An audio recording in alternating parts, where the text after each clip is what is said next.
let me clarify a few things. So some people ask about space-time dimension again. So this is trace phi cube. In this trace phi cube theory, everything is dimension agnostic. Okay. So I'm really building the Feynman diagram. I imagine you living in general dimension, and since it's a scalar theory, it only depends on Lorentz product of those external and loop momenta. So there's no dimension dependence. Tomorrow I'm gonna tell you how Yang-Mills amplitude, all loop Yang-Mills amplitude, are included in trace phi cube, stringy trace phi cube. There the dimension will start to appear at loop level, right? So you can imagine that tree level Yang-Mills amplitude can still be written as a dimension agnostic form, but at starting loop level, really the degree of freedom in the polarization, like the space-time dimension will start to enter loop level, and that is also through an exponent of u. So right now I'm saying every every uc raised to xc power, but there's a special case that xc, alpha prime xc will be my space-time dimension. So that's where it enters for string theory or for Yang-Mills, right? For purely trace phi cube, it doesn't matter. And there's another question which is exactly related to the next point I'm gonna say, is that the amplitude is a summing over all trivalent graphs, so all triangulation of a surface. But in order to write down the amplitude as an integral, I only need one trivalent graph. I only need one base triangulation. That's the whole point. So I choose one base triangulation. I'll tell you now how u is given by the parameterization of that base triangulation y. So the positive parameters of that base triangulation, namely e of the y, y1 through ye. That's it.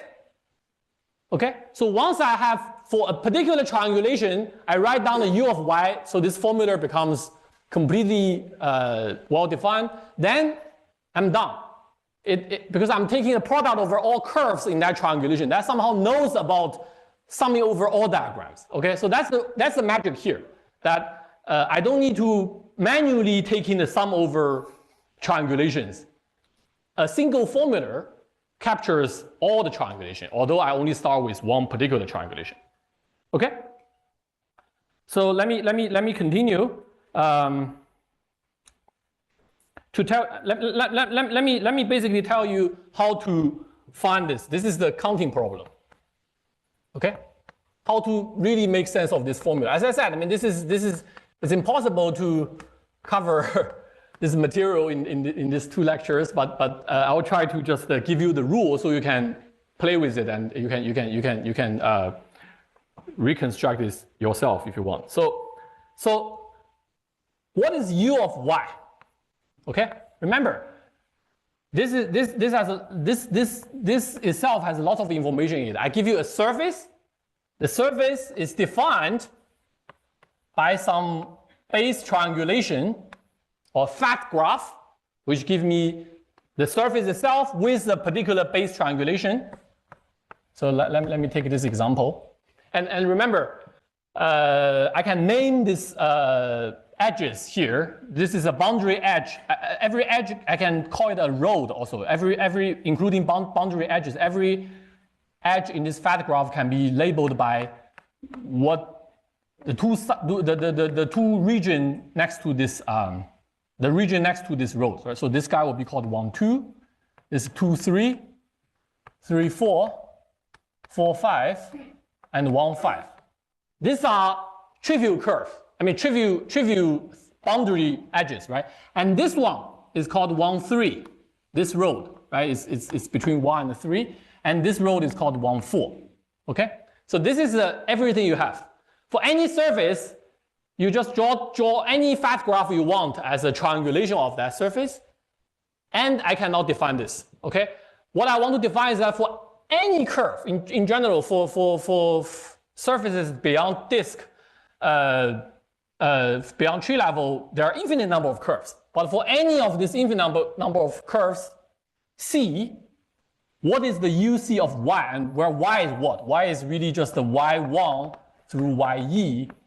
For each road, non-boundary road here, for each edge of my fat graph, I have a particular Y. So this will be Y. So like this road will correspond to, I mean, this Bayes triangulation will depend on two variables, y13, y14. Okay? So someone asked the question, what if I change the Bayes triangulation? This formula, you will find different u of y because you changed what you mean by your variable y, right? But this formula is independent of that reparameterization. Okay, this form dy over y and this product of u to the x is completely independent of which Bayes triangulation you choose. Okay? So in order to explain what is the function uc that depends on e of these y's, I first give you a word associated with the curve. So for any curve, you can define a word. Okay? So let's do an example. I mean, let's look at this curve, for example. I enter at 2. Remember, I do a small lamination of entering 2 means entering this road, and I go out at 4, say. Means I go out here. This is a small, there's a lamination there. So what is a word? The word is really just the record of which road you travel on your surface. Okay? So you enter at 2, 3, and then you travel to 1, 3, and it has one more information, which is to record whether you turn left or right at the first place. So what is a curve? A curve is really you start from somewhere, end somewhere, and at every trivalent intersection, you need to tell me you turn left or right. That's the only decision you make, right? You don't make a U-turn, so you just travel to the end. Okay, so from 2, 3 to 1, 3, I turn left. If I turn right, I go out. This will be another, like if I have this 2, 3, and I turn right, and I go to 1, 2, this will be a boundary curve, right? It's very trivial. But here I turn left, so I go to 1, 3. And when you go from 1, 3 to 1, 4, you also need a choice. You didn't turn left. If you turn left, you go out. You turn right here. You go to 1, 4. Okay? And finally, here you turn left and you go out. So this is a word. I hope this is clear. So for every curve on your surface, you can record all the road you travel. Remember, except for the boundary road, this E road will exactly be your variable y, right? So you record which y you touch, including boundary ones, and you record the left or right turn. So sometimes you also write it as a mountainscape. I mean, it's just a convention that when you turn left, it's like going up. And when you turn right, it's like going down. So this is a mountainscape. It's the same, it's equivalent description of this curve as a word, okay? So what is the thing that we want to extract from the word? So basically, u of y will be a very simple 2 by 2 matrix multiplication based on this word. So if I write down let me give you the rule immediately. So for every turn, so for every road which will make a turn, I write down a 2 by 2 matrix for m left y. So the y will be this y. For the boundary y, it's all 1. Okay, so I set all the boundary y to 1. That's the convention. But for starting every road, when I turn left, I have this matrix. Okay, y, 0, and 1. Yeah, let me directly jump to this recipe first. And everywhere I turn right, with a y I turn right, I have this matrix, which is y, 0, 1, 1. That's it.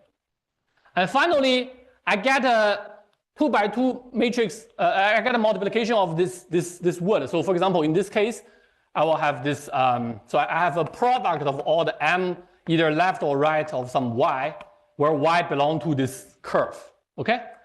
So I get a big matrix of that curve. I get a 2 by 2 matrix, which is given by a big product of all these steps you had. And that matrix, let me write it somewhere cleanly. So for a curve that consists of all these y's, you take a product of all those y in the curve, and my, which is either left or right, depending on at every y which term it has. This defines me an MC of y1 to ye, right? So in principle, all the roads are traveled, so it depends on all the y's of that curve. And UC of y1 to ye, is defined to be the 1-2 component, 2-1 component, divided by 1-1 component and 2-2 component of this MC. That's it. Extremely simple.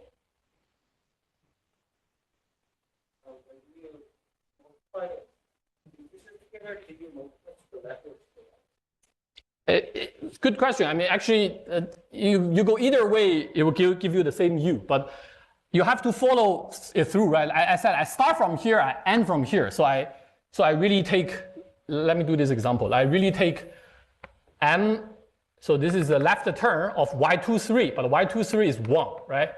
And then I take M of, so I multiply it from the, so according this direction.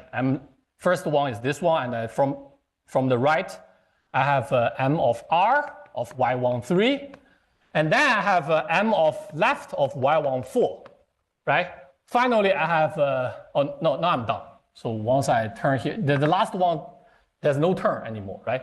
So literally for this M curve 2, 4, the matrix is defined like that. So if you instead say, okay, I come from this side and end here, you can also write down a matrix. There will just be a rearrangement of the four component, but the same ratio. Yes. Yes. Sorry?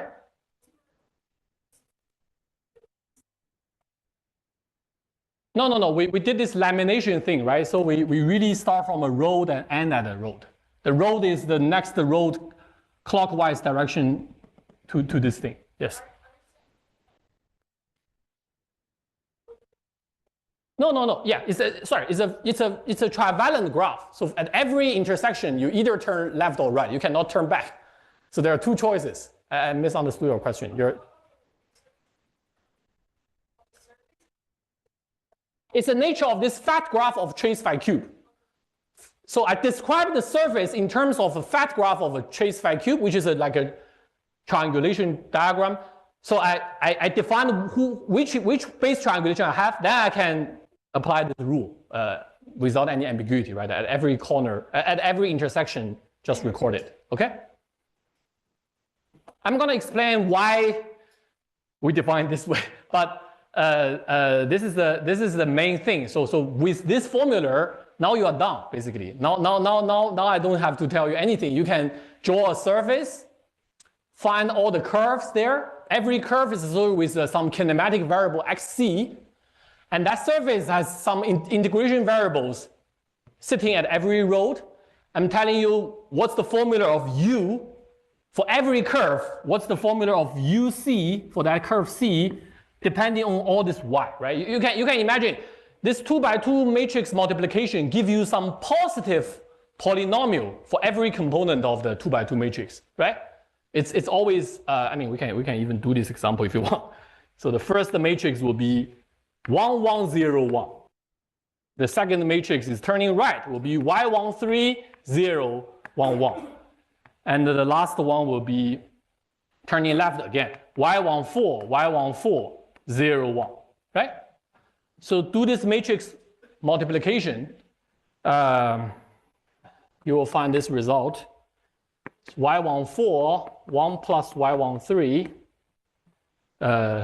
1 plus y14 plus y14, y13, y14, and 1 plus y14. Okay, so this is the 2x2 matrix again. I want to remind you that every component here is a positive polynomial of the y. Okay, so that's why when the u's are positive, the u's are given by some ratio. It's really looking like a cross ratio. It's a product of two positive polynomial divided by two positive polynomial. And it has this property that the determinant of this M is the product of all the edges all the product of all the y of these edges, right? I mean, here I can also call it edges that you travel. Okay, so this is also manifestly positive. What does that mean? So what's the determinant of this MC? Is given by M11, M22 minus M12, M21, right? So this is the product of all y. What's my u? My u is just the dividing by this, right? So 1 minus 11 M22. So it's the u is the u of c is really given by 1 minus sorry, this is my u, okay? 1 minus uc is given by the product of all the y divided by M11, M22, which is also positive. Okay? So this counting problem, this recipe, I haven't really told you the counting problem yet, but this recipe of writing u as a function of y, make it manifest that u is between 0 and 1. That's very, very important. I mean, also there was a question before that why this formula forces binary property. Remember, it has to be positive u, right? When u is positive, it's between 0 and 1. Then you have when one of them goes to 0, this whole product is 1. But since they are all between 0 and 1, it means every one of them is 1. Okay? So this counting problem is crucial. I mean, one crucial property of this recipe is to give you that every u curve for any surface and any curve on the surface, u is between 0 and 1. Okay?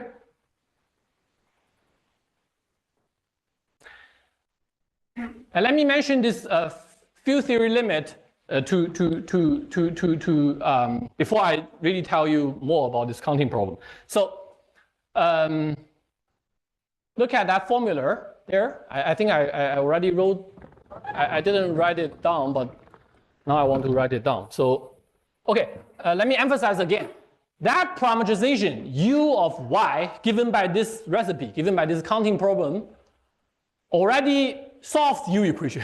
So this is the central thing, right? So we would like the u to have this property, which I said is already non-trivial that this property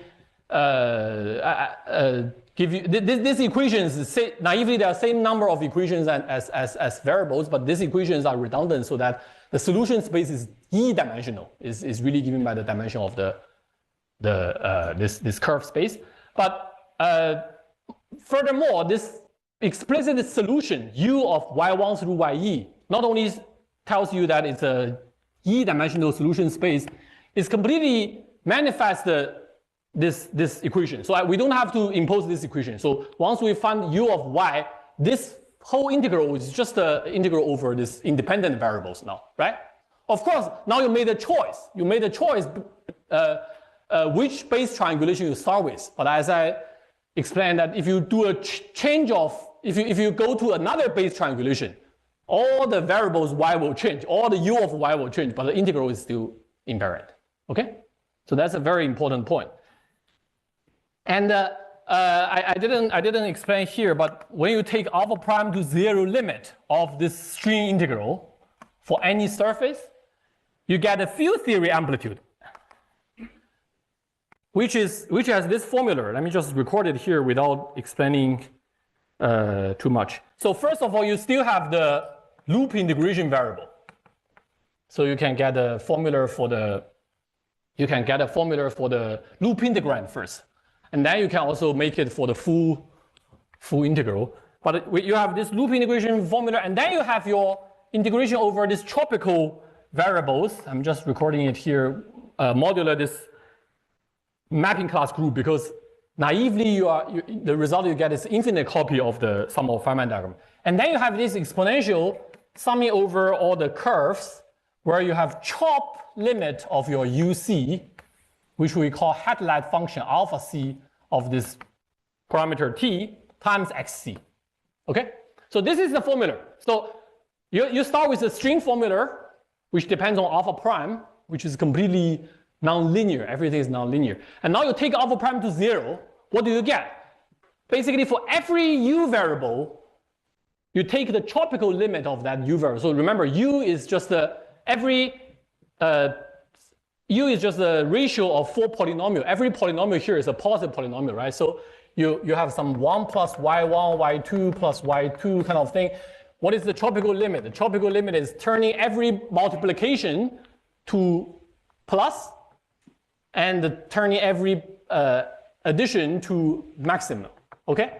So basically the tropicalization of this polynomial will be a maximum of 0 of t1 plus t2 and t2, okay? I'm not going into any detail, just telling you this is tropical limit is capturing the scaling behavior when you do a change of variable, right? You basically make like this y equals exponential of t.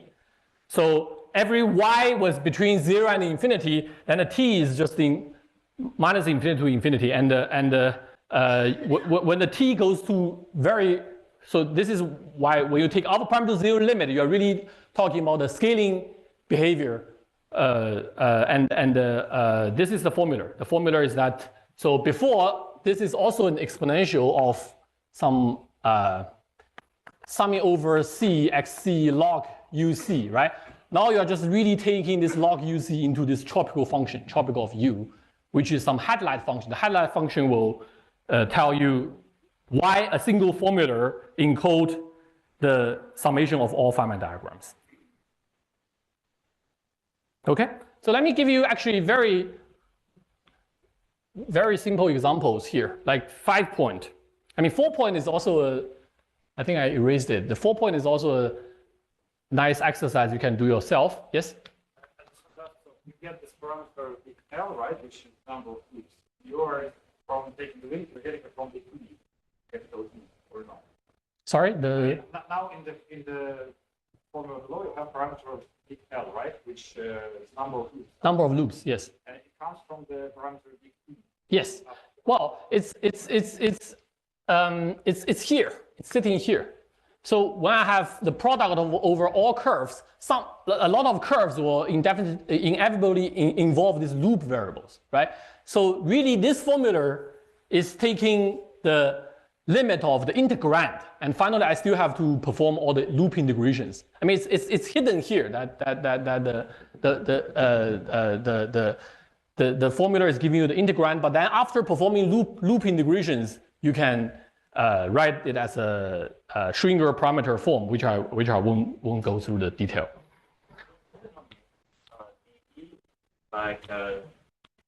Yeah, this is also something I won't explain. So I think I briefly mentioned that starting loop level, there are infinite number of curves, so and infinite number of triangulations. So literally, this formula is giving you infinity times the summing over Feynman diagrams. So you need to mod that infinity out. So this is called the mapping class group, acting on the surfaces with, say, internal punctures or general surfaces. Okay. So just take it as of course it's all in the paper, but in the first reference I give you. So maybe I'll come back to your question in a second. So already for 5 particle, I want to give you a formula. Yeah, let me see if I can.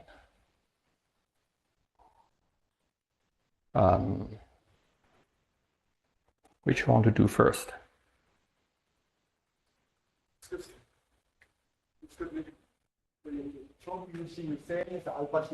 Yes, sorry. I'm defining this chop UC as my headlight function, which will live in that tropical light. Yeah, let me give you an example. So already I already showed you something here, right? So let me make it. Yeah, let's do an exercise for 5 particles to make the whole thing more clear. So there are 5 curves, right? There are 5 words recorded. You can find it yourself that for 1,3 there's this word. For 1,4 there's this word.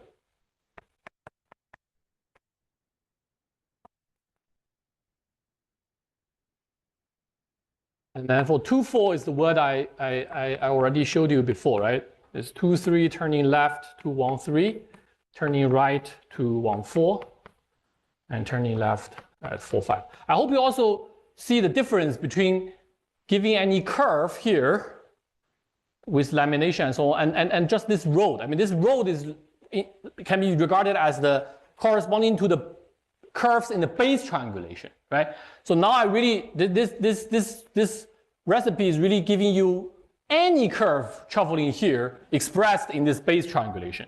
So I have 5 non-trivial curves, I mean, not counting the boundary curves. So 1, 3, 1, 4, 2, 4, and then 2, 5 is given by this 2, 3, left, 1, 3, right, 1, 4, right, 1, 5. So, and 3, 5 is given by 3, 4, turning left, 1, 4, 1, 4, turning right, 1, 5. Okay? So for these 5 curves, you can play with this game of taking the multiplication of these 2 by 2 matrices and find the U. Let me just record it. Okay?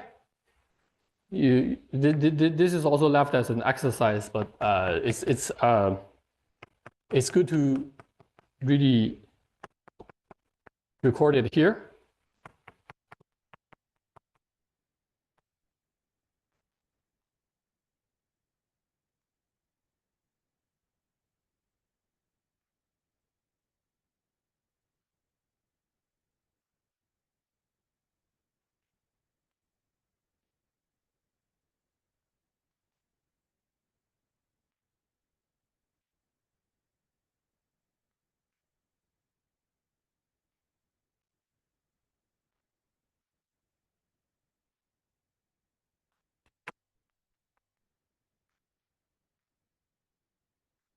Okay, so to do the exercise, you'll find that this 2 by 2 matrix computed, and after you take in the ratio, give you these 5 U's. And now you can literally check yourself. For example, U13 plus U24, U25, why it equals 1? You can see it yourself. So U24, U25, you can find some cancellation of this 1 plus y14 with this 1 plus y14, this numerator with this denominator. Sorry, did I do something wrong?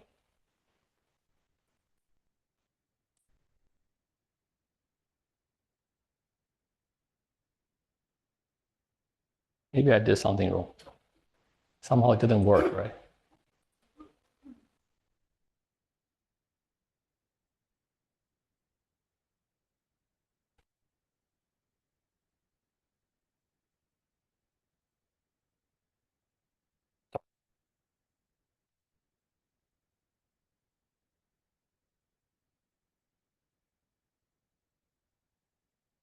Anyone tell me where I made mistakes?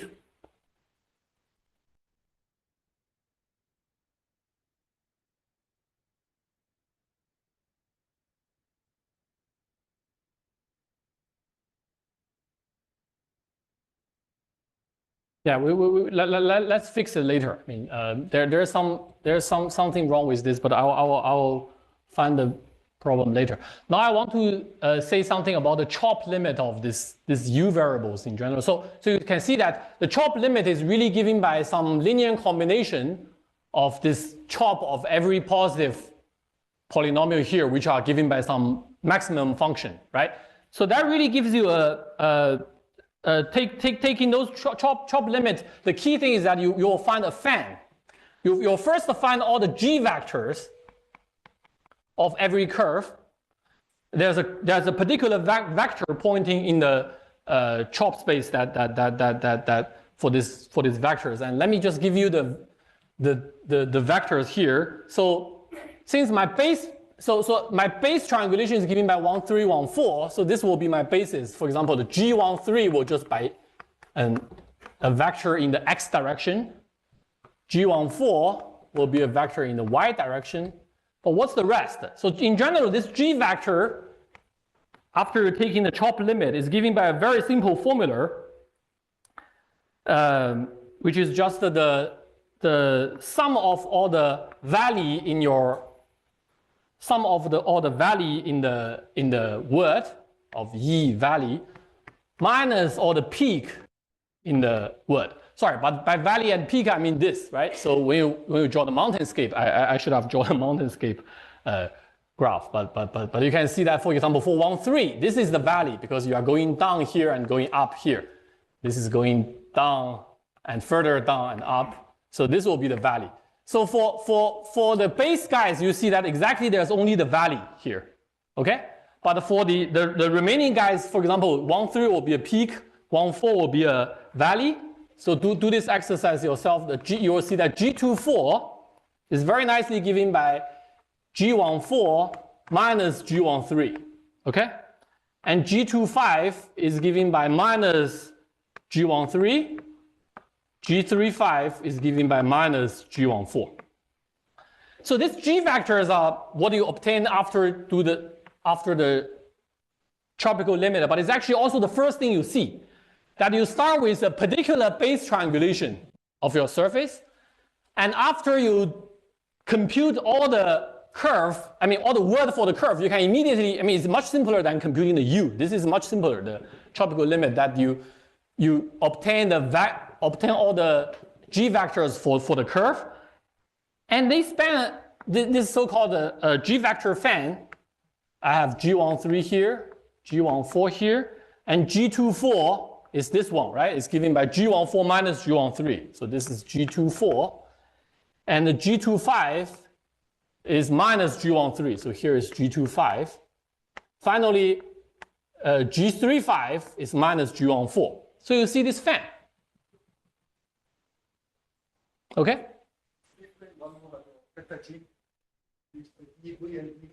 Yes. So valley means that you draw this mountain. So every time you turn left, you go up.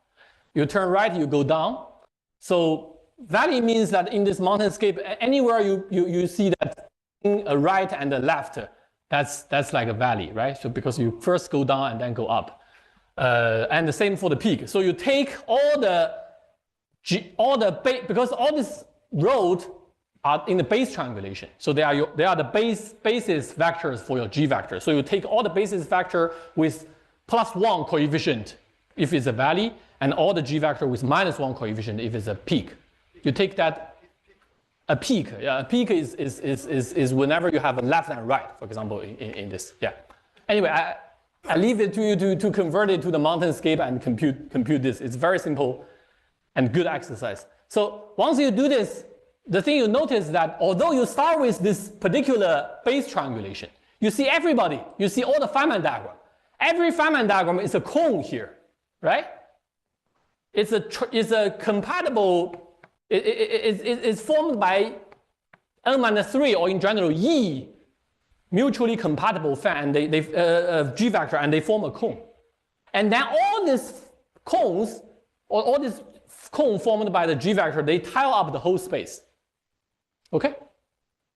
So this is exactly dual to the isodrohedron that I talked about before. So all this G vector fan can be seen as the normal vector of all these facets. So for every G vector, it's nothing but the normal vector of facets of the pentagon in this case, right? So you can even draw this thing, whatever. So this pentagon where every facet is corresponding to an x variable, its normal vector is given by this G vector. I hope that's clear. So although you didn't start with summing over any Feynman diagrams, you start with a particular Feynman diagram, a particular fat graph. Once you know the rule, even before going to U, this is the consequence of tropical limit of that, but this rule is much simpler, right?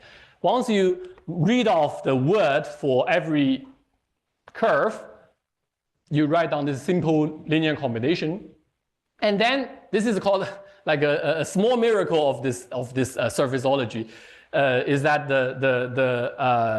all these G vectors, they tile up the whole space. They form this Feynman fan, if you want. Like every cone of the G vectors corresponding to a Feynman diagram. Yes.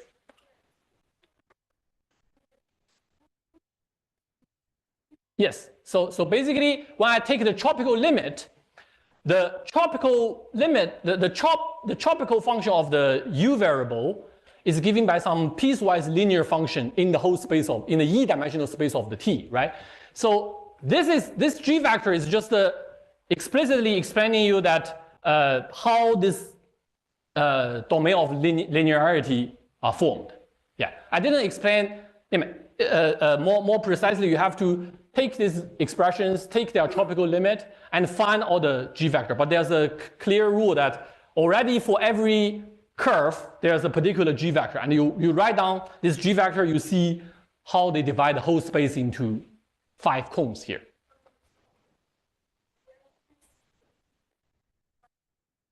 The what dependence? You mean here? Oh yeah, this is only after you do the loop integration. It's not here. So okay, so everything, when you take the field theory limit of a string integral, you only get this part, which depends on the loop momentum. You haven't integrated them. Okay, so yeah, sorry. I mean literally, I should write limit of alpha prime to 0 of a alpha prime s is this. And then, of course, to get amplitude, you have to perform integration over loop momentum. That's the second step.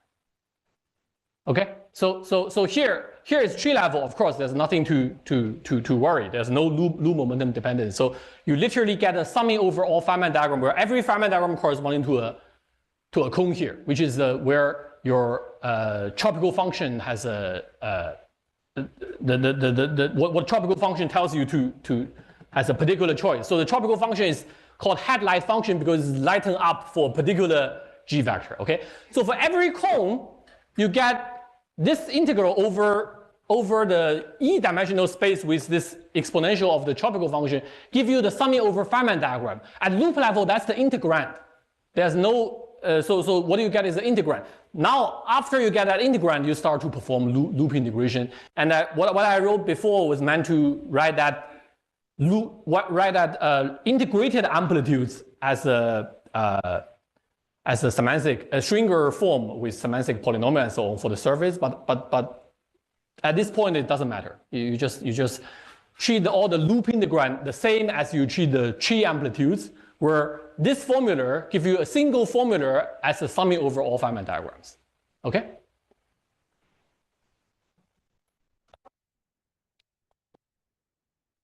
And to answer the other question, so if you go to this example, for example, I mean I think this is a good example to show.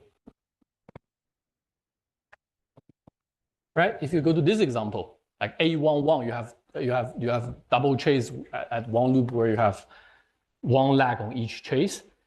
Then you can see that, first of all, as I said, there's infinite number of curves, right? There's this curve, there's this curve. I mean, there's only the triangulation, the infinite number of curves and infinite number of triangulations. But for example, this is the triangulation. When you connect the external to here and something from the other side, it divides the whole thing into triangles. But you can twist it to make it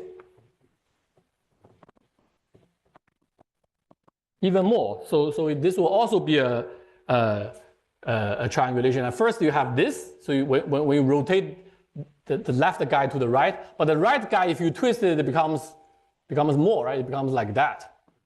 Okay. So this explains there are infinite number of curves, but there are also infinite number of triangulations corresponding to the same Feynman diagram. So that's why we model this. There's a need of modeling out this mapping class group. The mapping class group allow you to map different curves, but equivalent curves on this surface. There are infinite number of them, so you need to model it out. And the G vector, but everything I said still works. You can write down infinite number of u for this infinite number of curves, or the tropical limit that give you all the G vectors there. So the G vectors looks like, so if I call this right guy my reference guy called E0, you twist it to the left, you get E minus 1. You twist it to the right, you get E plus 1, for example. So this one will be given by E plus 1 and E0. And then they form something like that, right? You twist it again, you get E2 and E3 and something like that. On the other side, you get E minus 1, E minus 2, and then say E minus 3, and so on. Okay? So you really start to see infinite number of cones which correspond to infinite number of Feynman diagrams. And that's why it's crucial to map out, to model out this mapping class group, so you get a finite answer. I mean, it's just an illustration. I'm not showing any details, but since for generic curves beyond tree level, you always encounter infinite number of curves. That formula here is an infinite product, as I told you, but still satisfies U equation. And when you take tropical limit, you really start to see infinite number of cones and infinite number, the polytope develop infinite number of facets and so on. Yes?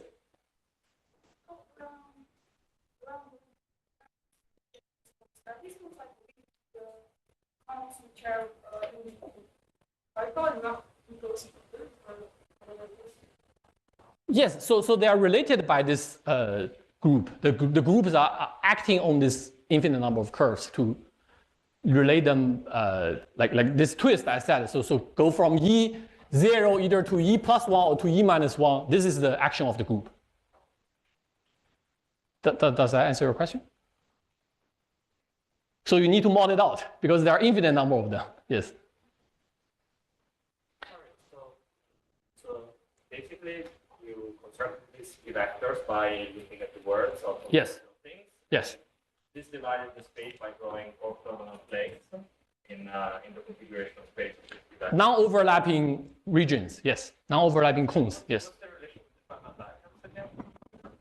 Very good. So remember, this is in general, this is an E-dimensional space.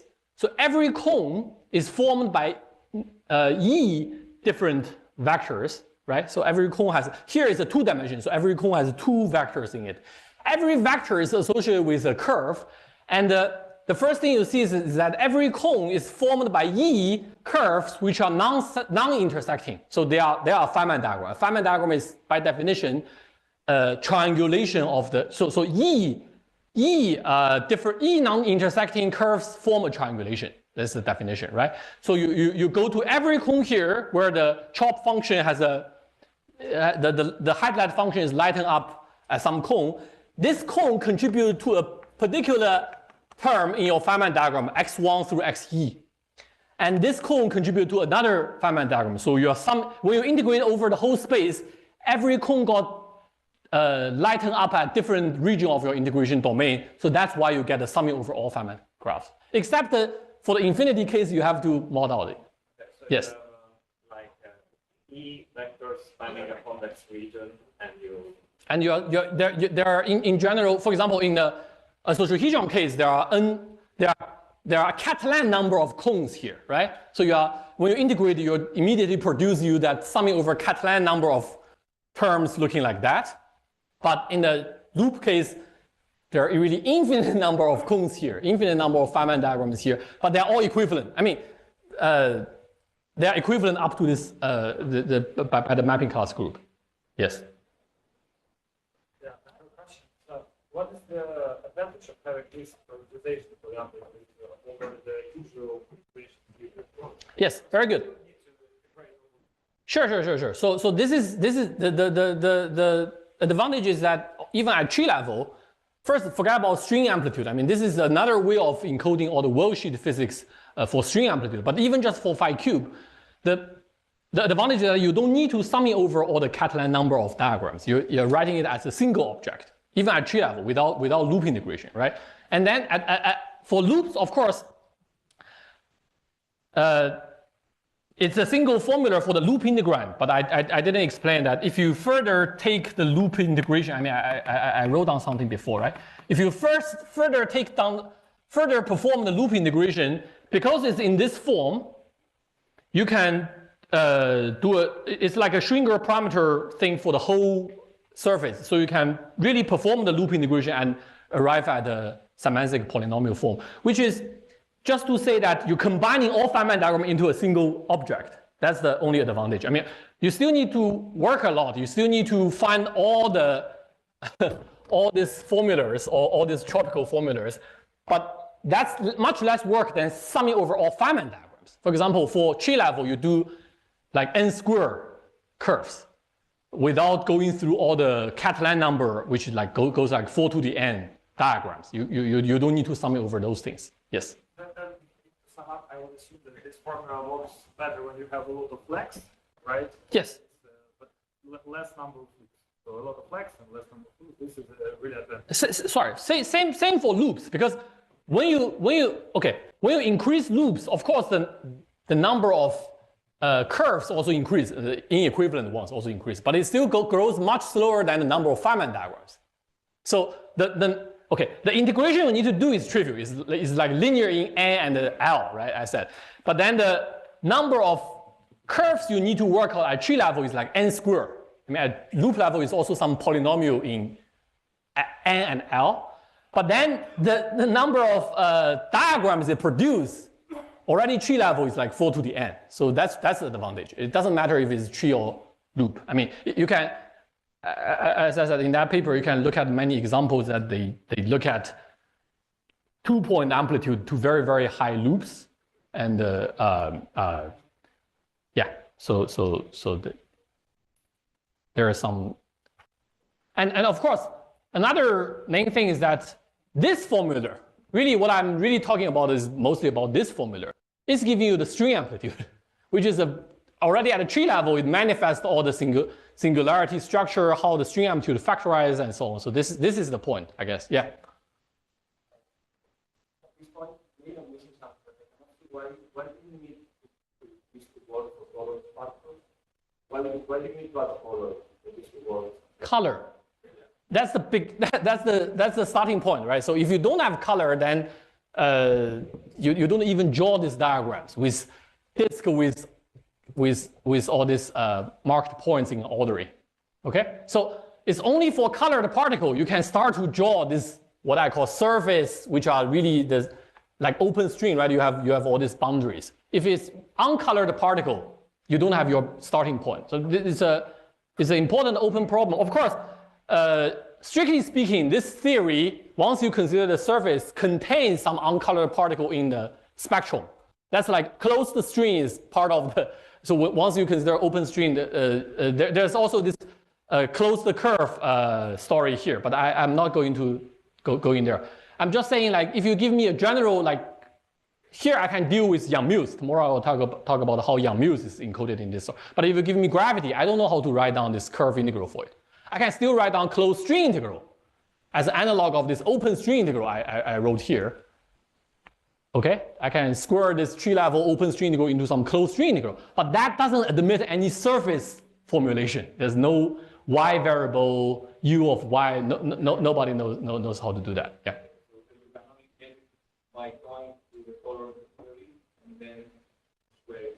Sure. At tree level you can always square, but I'm just saying this whole thing is only works for colored particle and with this kind of surface with positive parameterization and so on. Yeah. Okay. So at this stage, I think, I mean, except here I wrote something wrong, but at this stage, I think it's clear that you have this rule. And this rule is coming from I mean, once you have, let me restate it again.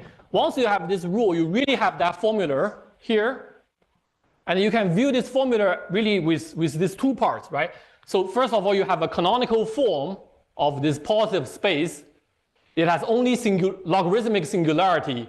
So this dy over y has only logarithmic singularity on the boundary of this surface, and then you have this part.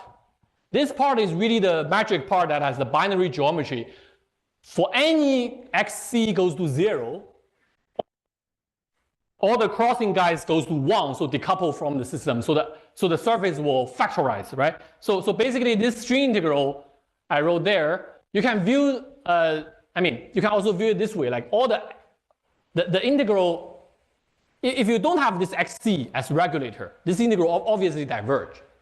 I mean, you have a logarithmic singularity at all the boundaries when y goes to 0 or infinity.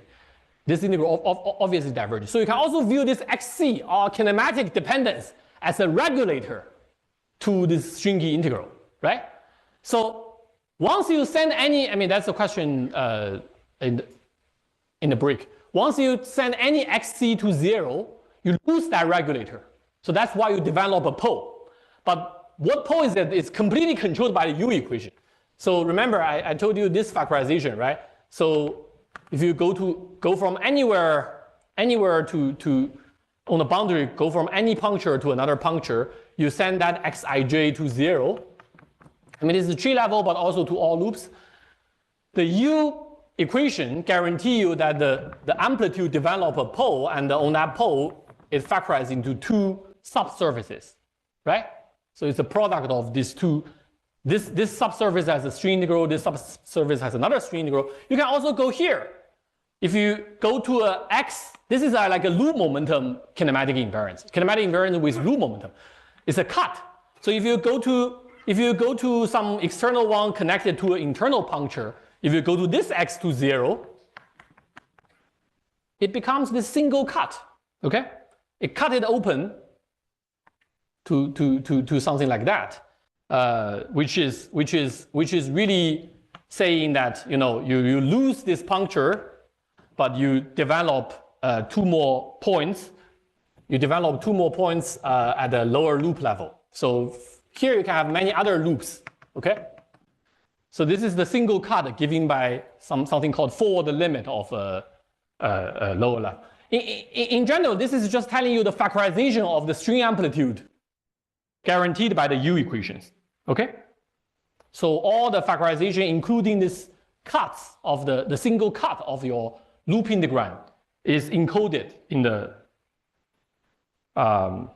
in this way of writing the U equation. So that's why we also say this U variables provide a blow up to your space, right? So if you just look at this, you won't know all the boundaries, but the boundaries are exactly given by every curve with some kinematic invariance goes to 0. So that's how this is working. And I think in the last few minutes, let me explain to you. Well, there's still two things I want to talk about. So first is that well, maybe I will skip the counting problem altogether, but because this recipe is good enough. I mean, I didn't quite say which is the counting problem, but there's a way of formulating why I care about this 2x2 matrix multiplication by following just a counting problem, a purely combinatorial problem associated with the curve. I will skip that, and that also explains to you how you can go from this recipe to the U equation, how U equations are satisfied. But in the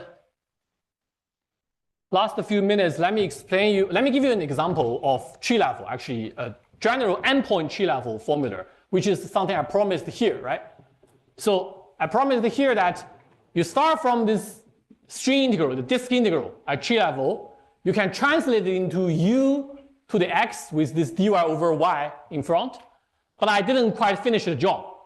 I told you a general recipe of how U of y are defined for any surface, but let's do it for tree level as an example. And that will also fix that typo, I think, because this is general. So okay, so what's the general formula? The general formula is this, okay? General tree level string integral, disk integral A of the with alpha prime with all this the disk 1 through n. That integral, it looks like this. It looks like I define this triangulation to be my base triangulation. This half ladder, whatever, this triangulation. Okay? So here I have my 1, 2, 3, 4, all the way to this guy n. So I have my road 1, 3, 1, 4, 1, 5, and so on. Okay? Until the last one is like 1 n minus 1. And the boundary guys I didn't write. This corresponding to the famous ray-like triangulation. You go from 1 to 3, 1 to 4, to 5, all the way to n minus 1 with 2 and n here. Okay? Let's choose my base triangulation like that. So you have this I from 3 to n minus 1 dy1i over y1i. Remember, the base what is this y variable? The y variable associated with the road on the base triangulation, which here is 1, 3, 1, 4, 1, 5, all the way to 1 n minus 1. So that's why my integration variables are dy1i, where I goes from here. And now I have all the product of uij as a function of y to the xij. Well, ij is like that, right? So instead of writing down, okay, let me actually write it down. So this uij has a formula like that. The uij has a formula which is actually very similar to this cross ratio, but now all in positive parameterization. The uij is literally given by fi minus 1j,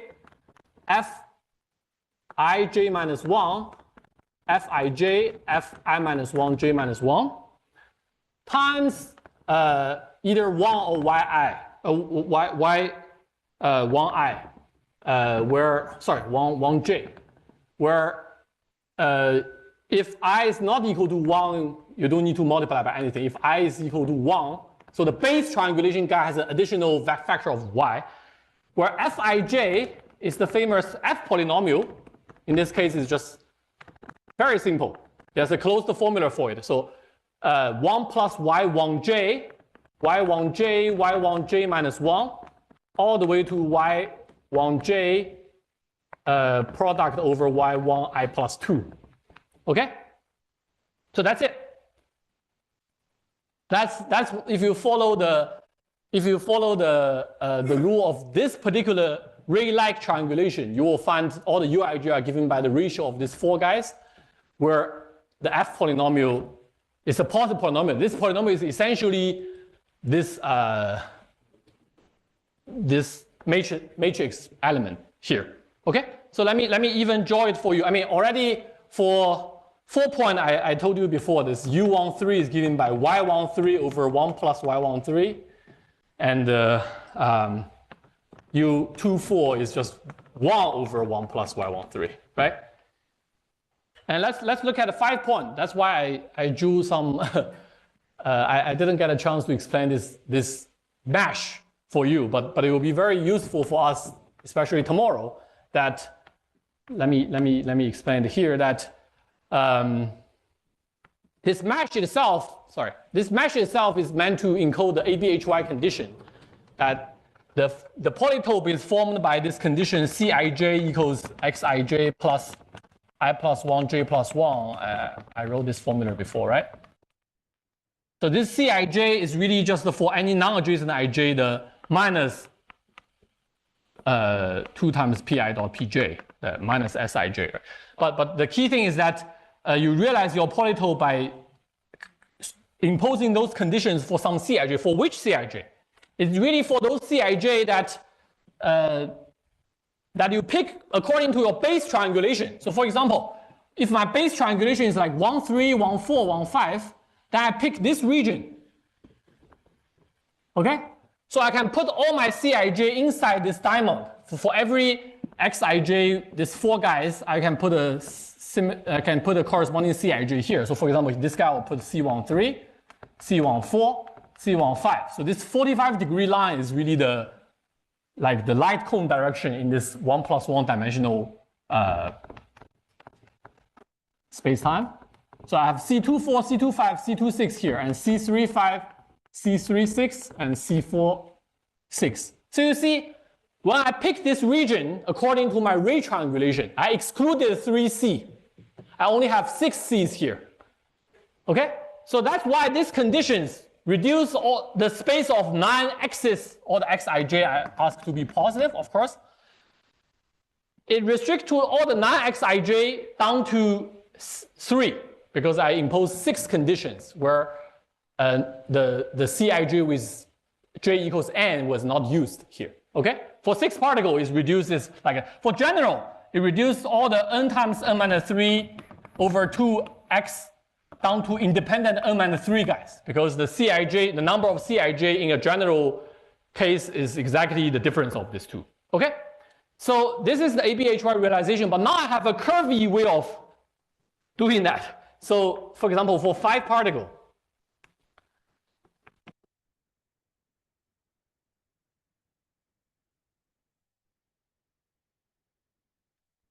so these are my, if you want, these are my x's, but now they can also be viewed as my u. I can put my f, the f polynomial, I can put it here. Okay, so remember the f polynomial are in one-to-one correspondence with c. Why is that? Because this factor, look at this factor. This factor is given by some ratio of f polynomial with the basis y here, right? So you can actually see that because the basis u are proportional to the basis y. So you can pull out this factor of product of all the y, y1i to the x1i. So this is the overall factor you can pull out. And the rest looks very nice. The rest look at all the f polynomial raised to the power of minus Cij. Okay? Where the Cij goes through this triangle, this guys in my Rayleigh case. So as I said, every Fij is associated with a Cij. So that's why I put them here. So so for 5 particle, I have 1, 3, 1, 4, and 2, 4 without 5, right? The 5 is the one I deleted when I choose this Rayleigh triangle. And for 6 particle is the example I showed already there. Let's do it once more. So I have 1, 3, 1, 4, 1, 5, and 1, 6 is the boundary, right? So, and then 2, 4, 2, 5, 2, 6, 3, 5, 3, 6, and 4, 6. And all I need to do is to fill in the f polynomial, the f13, f14, f15, f24, f25, and f35. Okay? So why am I doing this? I'm doing this because the string integral now, so this is really your starting point. If you want to play with any property of string integral, you can start from here. It's now a completely explicit formula. I finally converted the original string integral into this positive integration. So every integral is from 0 to infinity with some y variable. I choose it to be a Rayleigh triangulation raised to this x power, and then some polynomial f raised to the minus c. The minus c is the non-planar variables needed for the ABHY realization. And I give you the expression for Fij explicitly, right? So this if you write down a 5-point example, will correct that mistake there. So it will, so the u, in other words, the u satisfy this equation. Sorry, the u given by this expression, you can immediately check to any number of points. They satisfy this tree-level u equation, right? Uij plus all the KL crossing it equals 1. So I leave it as an exercise to you that really look at this. So there are really two exercises if you want. Look at this base triangulation. Find any curve that go from I, enter at I and go out at J. You can find this formula where the Fij are given by this. Okay? And then you can also check the u by u equation. So this is the disk integral in our surface form. Of course, at loop level, as I said, there's exactly the same story. Every u is given by this 2x2 matrix, the ratio of this 2x2 elements of the 2x2 matrix. But there are infinite product. Now you really start to have infinite product of u or infinite product of f polynomial raised to some exponent. Okay? So tomorrow we'll start actually from here or from what we left there. I'll explain to you how the ABHY association arises from here, what property they have, and from that property we actually discover nonlinear model and Yang-Mills in this story. So everything I'm talking here is to set up the stage of all loop trace phi cube string amplitude. But then if you care about real world physics, tomorrow's lecture will give you how this totally toy model of all loop string amplitude of trace phi cube contain Yang-Mills in particular. I think I'll end here. Yeah. Thank you.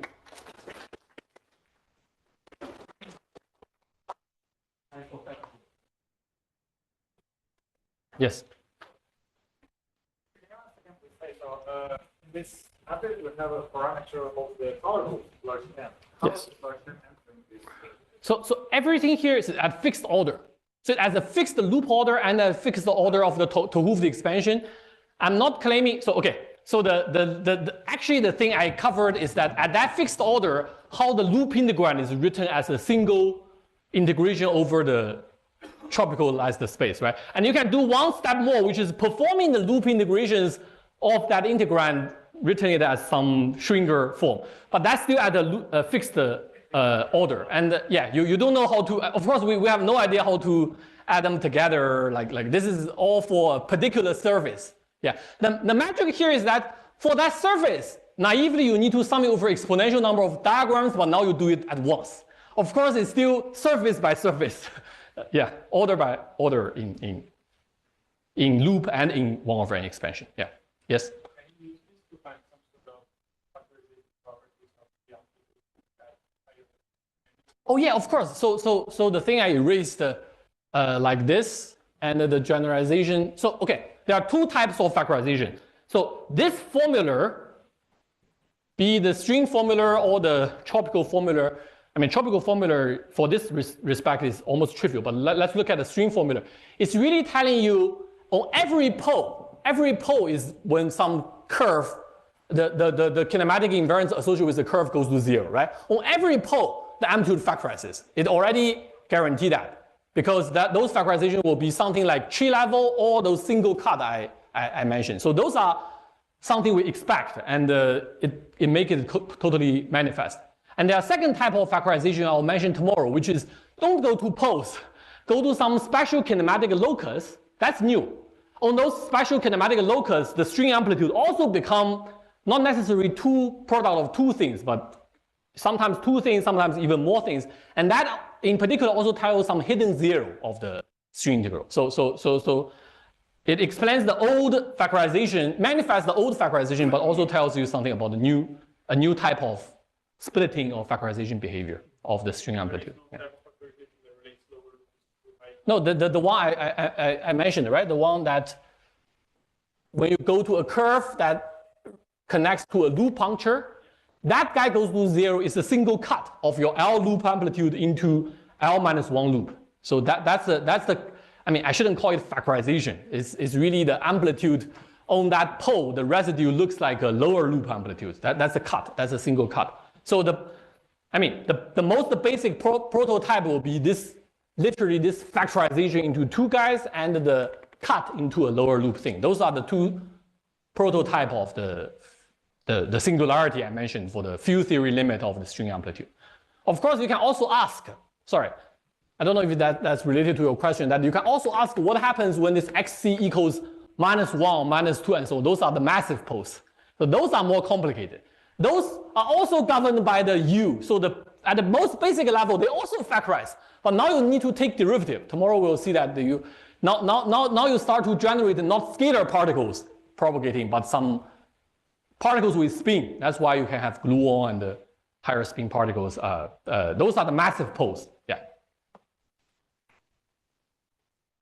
Here everything I'm talking about are at x equals 0. So every kinematic variable goes to 0, corresponding to some field theory poles of the string amplitude. Yes, massless poles.